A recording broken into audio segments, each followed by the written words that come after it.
Hello, how are you? I'm very well, thank you. Long time. Indeed, it's good to see you. Yeah, and obviously I have known you for some times, and I know also to kind of talk to your family and talk about how you're dealing with sickle cell disease. But it would be nice for you to just share with us.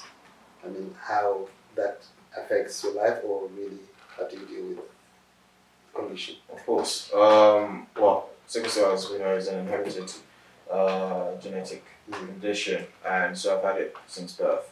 Throughout that time, in my 30s now, I've had my experience has been varied. It's been mixed. So I've had periods where I've been very well, very healthy. And I've also had periods where I've had extended stays in hospital. So I've kind of seen, I like to say, the spectrum.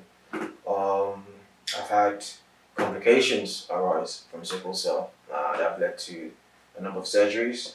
And I think just in terms of the day to day, that can still pose a challenge in terms of being able to sort of juggle your career, juggle family obligations, and just still wanting to live sort of a well balanced life, and have that strike that balance in terms of having a good quality of life. What is your career, by the way? I'm an entrepreneur. I should know. Yeah, I'm an entrepreneur, but my profession is accountancy, so I'm a chartered accountant, but also run a couple of other businesses as well. Yeah, accountancy makes sense to me because as a Nigerian, I understand that. But what is entrepreneur? What exactly are you talking about? Entrepreneurship, I guess it can mean different things to different people, but for me, it just means that I'm exploring other facets of, I guess, things that I'm good at. So one of my biggest passions has always been education. So I run an education agency that provides everything from private tuition services to study materials. I also run another education business that involves financial literacy, and I do a multitude of other things alongside as well. I just like to be busy. I like to stay active. I like to keep my mind sort of engaged, and that's why I kind of mix things together. So in what way is sickle cell disease probably either a limitation or maybe something that inspires you to deal with it in some way? Maybe just for other people to share their experience. For me, what I've tried to do throughout my journey is to make sure that I don't, despite the setbacks, despite the adversities, I don't let it place a limitation on myself. So that's why within sort of the parameters of, okay, yes, I understand this is happening to me, but within that, what can I still do to make sure I'm living a purposeful life and feeling fulfilled myself. So that's why my career path has taken me on this journey. There obviously there's going to be challenges along the way.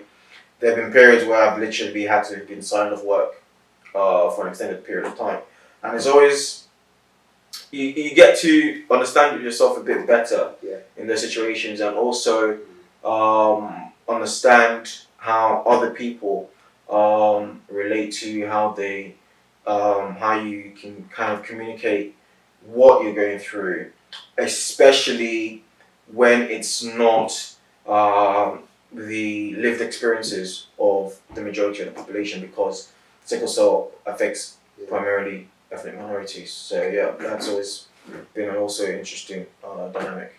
Okay, so this year we are running a special conference. It's a combination of three organizations.